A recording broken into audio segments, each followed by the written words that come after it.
How important is it to you to set your kids up for success in life? Welcome to the Strong for Life podcast. This is Coach Josh Wood. I'm down here in Hobart, Tasmania. We're a little late today. It's 7 minutes past 10 on Tuesday, the 12th. And that's okay. Had a little bit of technical difficulties getting everything up and streaming. But that's all right. If you are catching this live, welcome. Good to see you again. If you're catching the podcast, you can find it on Spotify, Apple, YouTube. And if you are, please remember to like, rate, review, add questions, share with your friends and family. All of that really helps keep this project going. And if you're new here, welcome. This is the Strong for Life podcast, a podcast for busy parents and professionals. That's all about just giving you things to think about, useful concepts in a short amount of time. We're trying to keep every episode under 20 minutes. That is the goal. We're working on it. So far, so good. Let's get into announcements. So we just finished our 7-day challenge in the Become Strong for Life Facebook group, which you're all welcome to join in. We have challenges regularly. We'll be doing our next challenge not too long, probably next month, where we often have 7-day challenges in which everyone gets to participate, and everyone who participates across the week is eligible to win a prize for their participation. So that's always fun. We had a great turnout. But in slightly bigger news, I will be speaking at TEDx Hobart in May. I'm going to be giving a TED Talk on how to eat like an adult in 6 steps. People love steps, and it makes things more actionable. So we're going to be digging into that. If you haven't read the Eat Like an Adult guide, shoot me a message and I can send you a copy of that. Otherwise, you can find it on the website, strongforlife.online. But that's going to be good. That's going to be a great event. It's a full day event here in Hobart. There's 10 speakers, 2 performers. There's a lot of different topics. It's very much not all health and fitness. I think I'm the only health-based talk. But the focus is on the ripple effect. And my talk about how to eat like an adult is pivoting around the idea that what we do as members of our community and what we do as parents will be reflected in those that look up to us and those around us. If you are doing something that is getting a beneficial result, people will see that and they will want to mimic that. They will want the good things too. And how we navigate food and nutrition, how we eat, is a really big part of that. So that's going to be the focus of my talk. That's on May 11th. So if you're interested, you can grab tickets from the TEDx Hobart website. Hopefully I'll see a few of you there. I think that's it for announcements. Let's dig into this. So my initial question was, how important is it to you to set your kids up for success? And I'm not talking about financial success. I'm talking about health success. How are you setting them up for longevity and quality of life? Basically, if you don't have your fitness, if you are struggling to get up and down the stairs, if you're having a hard time lifting up your children or carrying in the groceries, your kids probably will too, because they're going to mimic you. Whatever they see you do, they are going to see as an acceptable thing to do, which means you probably have to do better. Not for you, but for them, depending on how well you want to set your kids up for success. We as parents have a responsibility. And as they say, health is wealth. If you can set your kids up financially, great. That's going to be really very useful to them. But at the same time, if they have no sense of how to look after their body, how to look after their health, and how to keep going for as long as possible, that's going to cause some struggles. So as parents, we have to say yes to things. Yes to nutritious food. We have to say yes to strength. Seeing strength as an ideal. Are you capable? Are you showing that your children that they should be capable too? And on that journey, we need to be including our children. We need to be having them join in on things like food preparation, cooking. Useful skill. One of the best skills.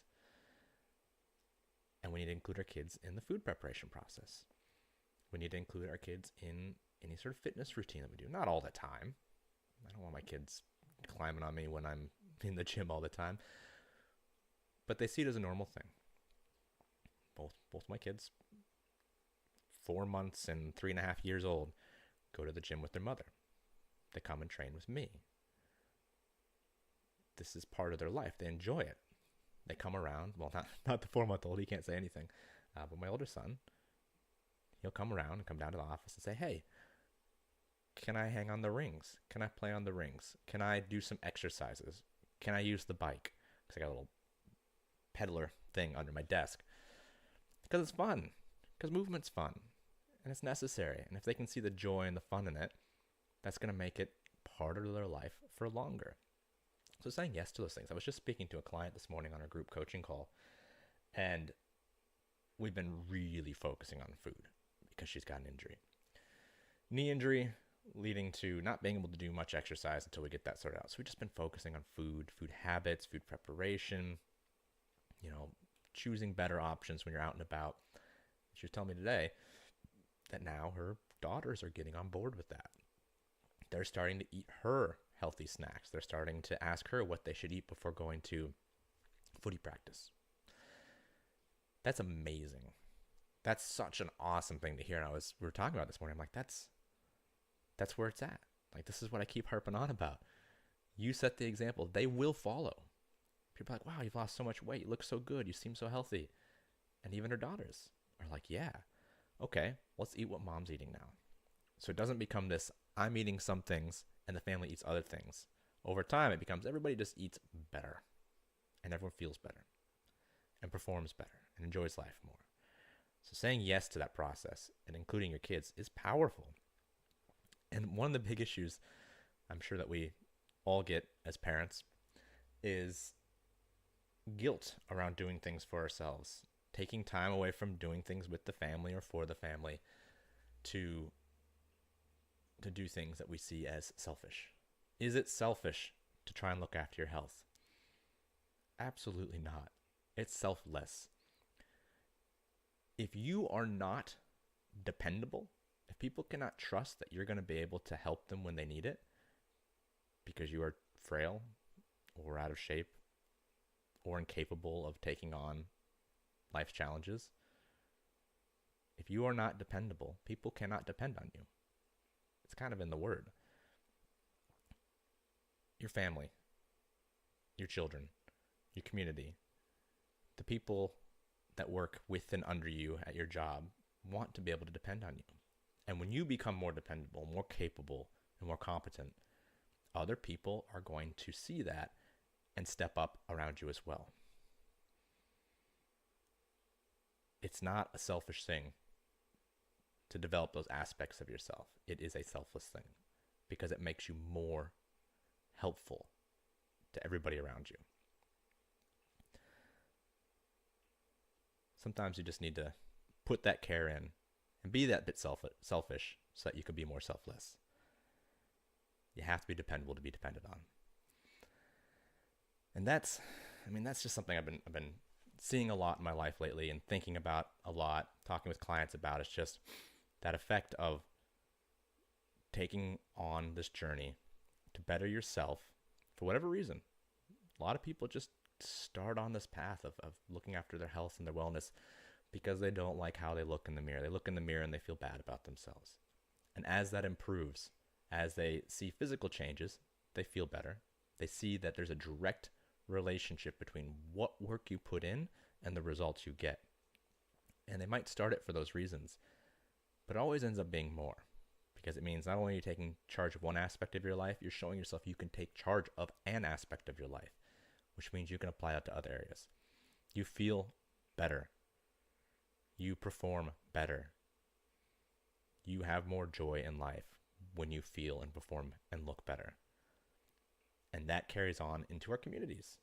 That carries on into our families, into our workplace, to anyone that we interact with. So the challenge I'm setting forth for you today is, if you haven't started on this journey, because of whatever reason, look at the people around you. Look at the people that you hang out with in your social group. Look at the people at your workplace. If you're, higher up the chain, look at the people around you and under you and be like, all right, look at your children and go, all right, how much do I want to be able to be there for them? How capable do I want to be so that I can be depended upon? And then the follow-up question is, how well do I want to set these people up for success? Because if I can show them how it's done, especially for children, they're going to mimic you. And those are habits that will carry on for the rest of their lives. So it's not all about you. It might start there. You have to look after you so you can look after others. But think about how well you want to set your community up, your family up, your children up for success in life. And then figure out how you're going to be that example. Because as humans, we learn through imitation. We watch people do things, we see what they get out of it, what we think they're getting out of it, and mimic the ones that have the benefit we want, have the result we want. So have a think about that. How well do you want to set your kids up? How dependable do you want to be?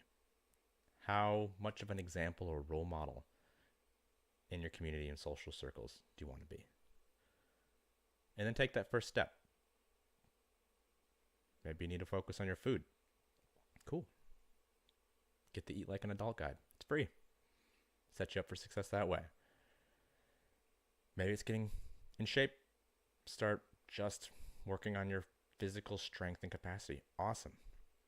Check out the beginner gym guide on my website. Also free. Either of those is going to get you set up and started on the right path. And then just build from there. Baby steps, little by little. So start that this week. And then let me know how you go.